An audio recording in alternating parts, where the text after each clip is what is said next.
She thought cutting my disabled daughter's oxygen line would prove some ridiculous point about HOA aesthetics, or whatever power trip she was on. What she didn't realize is that messing with a medically fragile child isn't just heartless, it's dangerous and illegal. 5 minutes after she tampered with that line, a full emergency protocol was activated. And thanks to my background in federal service, that meant Black Hawk helicopters descending right into our neighborhood. Sirens, medics, and tactical units. Karen had no idea the storm she unleashed by targeting the wrong family. Welcome to Voice of Tales, the channel where real-life stories of justice, karma, and the truly unexpected come to life. Whether it's standing up to power-hungry HOAs, exposing petty tyrants, or watching karma work in real time, you'll find it all right here. If you enjoy stories where the bad guys get exactly what they deserve, make sure to hit that like button, leave your thoughts in the comments, and subscribe for more jaw-dropping tales delivered every week. I'm just a parent who wanted a quiet life for my family, especially for my daughter, who has a serious medical condition that requires constant oxygen support. I've always kept a low profile, but for context, I'm also a former federal official with years of experience in emergency operations and logistics. I've spent my career staying calm under pressure and protecting people who couldn't protect themselves. That instinct never turned off, especially when it comes to my little girl. So when someone crossed a line that put her life in danger, I didn't panic, I acted. We moved into the neighborhood hoping to find a peaceful, secure environment where my daughter could finally have some stability. With her medical condition requiring around-the-clock oxygen support, we needed a home that offered both comfort and accessibility, somewhere she could breathe easy, literally and figuratively. The area seemed perfect at first: quiet streets, friendly-looking homes, and the kind of community that felt safe. It was supposed to be our fresh start, a place where we could focus on her health and happiness without worrying about outside drama. Or so we thought. My daughter was born with a rare respiratory condition that makes it difficult for her lungs to absorb enough oxygen on their own. Because of that, she relies on a specialized medical oxygen system 24/7, no exceptions. It's not just a machine, it's her lifeline. We have an insulated line that runs safely from the inside of our home to a small backup unit placed just outside for emergencies, all professionally installed and compliant with medical and safety codes. It may not be the prettiest setup to someone obsessed with appearances, but it's what keeps my daughter alive. Then there was Karen, the self-appointed queen of the cul-de-sac and president of the HOA. From the moment we moved in, it was clear she wasn't interested in being neighborly.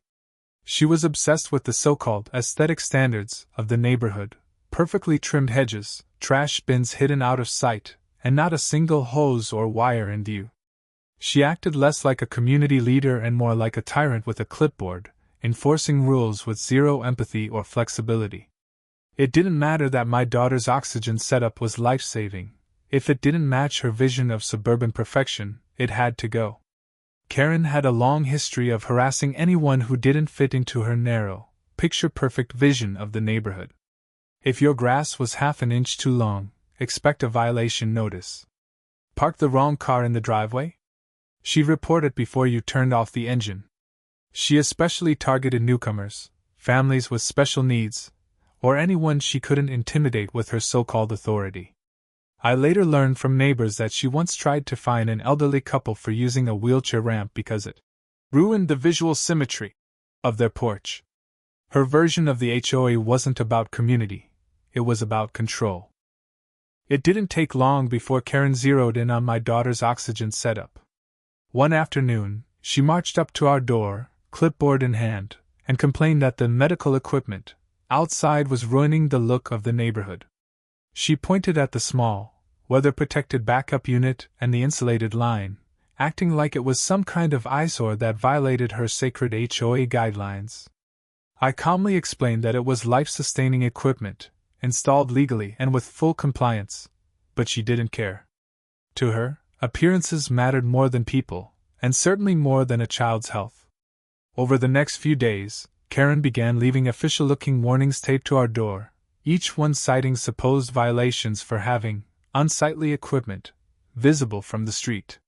She labeled the oxygen line as a tripping hazard and claimed the backup machine was unauthorized clutter. These weren't just petty notes. She used HOA letterhead and tried to make them look like formal citations. It was surreal. My daughter's essential medical gear was being treated like junk, just because it didn't fit her perfect picture of the neighborhood. And with every notice she left, it became clearer. This wasn't about rules, it was about control. One afternoon, I had to step out briefly to run some errands, leaving my daughter and her oxygen setup at home. I trusted that everything would be fine. After all, we were just trying to live our lives peacefully. Little did I know that those few minutes would turn into a nightmare, as Karen was about to make a move that crossed every line imaginable. While I was out, Karen crossed a line no one should ever dare to approach. She trespassed onto our property and physically cut the oxygen line. Whether she thought it was just some harmless garden hose or whether she intended to intimidate us, it didn't matter. What she did was reckless and dangerous. That oxygen line wasn't just a piece of equipment. It was a lifeline for my daughter. Her cruel action put my child's life at immediate risk, and it was a terrifying moment that no parent should ever have to face. Almost immediately after Karen cut the oxygen line, my daughter began struggling to breathe. Her oxygen levels started dropping fast, and panic set in instantly. I rushed home as quickly as I could, but those terrifying minutes felt like an eternity. Watching her gasp for air, knowing how critical her condition was one of the scariest moments of my life. This wasn't just a violation of our rights, it was a direct attack on her health and safety. I dropped everything and rushed back home as fast as I could, adrenaline pushing me through every second. My mind was racing, but I stayed focused. My daughter needed me. Every moment away felt unbearable, knowing she was in danger because of someone else's cruelty. When I finally pulled into the driveway, I was ready to take immediate action to make sure she was safe and that Karen would face the consequences of what she'd done. As soon as I got home and saw the gravity of the situation, I immediately activated emergency protocols using my special clearance from my years in federal service. I contacted emergency medical teams and coordinated with authorities through channels not usually available to most civilians. Thanks to my background, I was able to fast-track response teams, ensuring my daughter received the urgent medical attention she needed within minutes. This wasn't just any emergency, it was a critical, life-threatening situation that demanded swift and decisive action. Within minutes, thanks to the emergency protocols I initiated, Black Hawk helicopters from a nearby military base were dispatched to our neighborhood. The sight and sound of those helicopters landing right on our lawn was surreal. Neighbors stared in shock as the serious nature of the situation unfolded. This rapid response wasn't just about saving my daughter's life. It was a clear message that tampering with someone's medical equipment, especially when it endangers a child, would not be tolerated under any circumstances. As the Black Hawks touched down and emergency crews swarmed the property, Karen stormed outside, yelling about the noise and accusing us of causing property damage. Her outrage was almost comical against the backdrop of the life-threatening emergency she had sparked. Instead of taking responsibility for what she'd done, she doubled down on complaints, acting like the inconvenience to her perfectly manicured lawn was somehow more important than my daughter's safety. It was a stark reminder of just how twisted her priorities were. But Karen didn't get far with her outbursts. Authorities quickly surrounded her, their presence firm and unyielding. There was no room for her to continue causing chaos or denying the seriousness of what she'd done. Surrounded by emergency personnel and law enforcement, Karen's protests faded as the reality of her actions caught up with her. The neighborhood watched as justice began to take shape right there on her own front lawn. As Karen stood there, surrounded and silenced by the authorities, the stunned look on her face said it all. She finally realized just how far she'd gone. It wasn't just a fight between neighbors anymore. She had triggered a response from someone with serious federal and military ties. The quiet parent she'd underestimated was someone who knew exactly how to handle crises, and now Karen was facing consequences she never saw coming. Her reign of control was over, brought down by the very person she thought she could intimidate. Authorities quickly reviewed the security camera footage from my property, and the evidence was clear. Karen was caught on video deliberately cutting the medical oxygen line. There was no denying what she had done. The footage showed her trespassing, approaching the equipment, and then slicing through the lifeline that my daughter depended on. This undeniable proof sealed her fate, turning what she thought was a petty HOA dispute into a serious criminal matter with real consequences. With the damning footage in hand and the severity of her actions clear, the authorities arrested Karen on the spot. She was charged with reckless endangerment, trespassing, and interfering with medical equipment, serious offenses that carried heavy consequences. The neighborhood watched as the once powerful HOA president was led away in handcuffs, a dramatic fall from grace that no one saw coming but everyone deserved. Justice was served, and it was clear that no one was above the law, especially when a child's life was at stake. Thanks to the rapid response and coordinated efforts of the emergency teams, my daughter was quickly stabilized.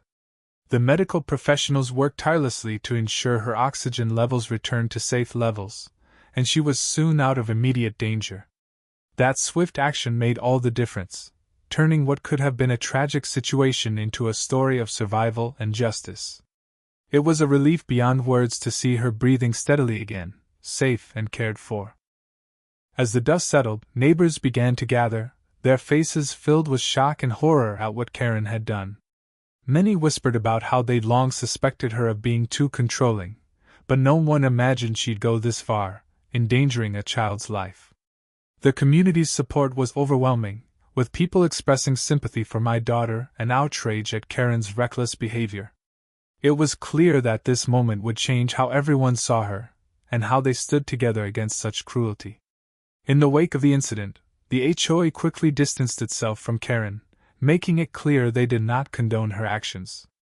Official statements were issued condemning the attack on my daughter and reaffirming their commitment to community safety and respect. The board moved swiftly to separate themselves from her reckless behavior, understanding that her actions had damaged not only their reputation but the trust of the entire neighborhood. It was a necessary step to begin healing and restoring order after such a shocking event. Following the fallout from Karen's actions, the HOA called an emergency board meeting to address the situation and figure out how to move forward. Tensions were high as members gathered to discuss the damage done to the community's trust and reputation. The meeting focused on implementing new policies to prevent anything like this from happening again and deciding on leadership changes to ensure a safer, more respectful neighborhood environment. It was clear everyone wanted to put this nightmare behind them and rebuild with accountability at the forefront.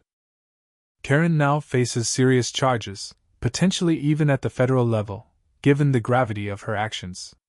Reckless endangerment, tampering with medical equipment, and trespassing are just the beginning. Her deliberate attempt to harm a vulnerable child has brought intense scrutiny from authorities. With my background and the overwhelming evidence against her, the legal consequences she's up against could be severe, serving as a powerful warning to anyone who thinks they can abuse power without facing justice. In the aftermath of everything, my family was overwhelmed by an incredible outpouring of support from neighbors, friends, and even strangers who heard our story. Messages of kindness, offers to help, and words of encouragement poured in from all directions. It was a powerful reminder that even in the darkest moments, community and compassion can shine through. That support not only lifted our spirits but also strengthened our resolve to stand up for what's right and protect each other. In the weeks following the incident, the HOA leadership underwent significant changes. Many board members resigned or were voted out as the community demanded accountability. In some cases, the HOA was even disbanded entirely, with residents coming together to form a new, more transparent and respectful governing body. This overhaul was a clear message that the old way of doing things, marked by intimidation and cruelty, would no longer be tolerated. The neighborhood was ready for a fresh start, one built on trust, fairness, and genuine care for every resident. This experience has been a stark reminder of just how dangerous unchecked HOA power can be. When a few individuals hold too much control without proper oversight, it creates an environment ripe for abuse and intimidation, sometimes with serious, even life-threatening consequences. HOAs should be about community and cooperation, not fear and cruelty. It's crucial for homeowners to know their rights, stay informed, and stand up when those in power cross the line. Otherwise, what's meant to protect your neighborhood can quickly become a source of harm. This whole ordeal taught me the importance of quick thinking, thorough documentation, and staying calm under pressure. When Karen cut my daughter's oxygen line, panic could have taken over, but keeping a clear head allowed me to act swiftly and call for the right help. Having security cameras in place provided undeniable proof, and staying calm made it easier to handle the authorities and legal processes that followed. Sometimes, it's not just about strength but about being prepared and level-headed that turns the tide in your favor. If you found this story unbelievable and powerful, hit that like button, drop your thoughts or similar experiences in the comments, and subscribe to Voice of Tales for more stories where karma hits harder than a helicopter landing.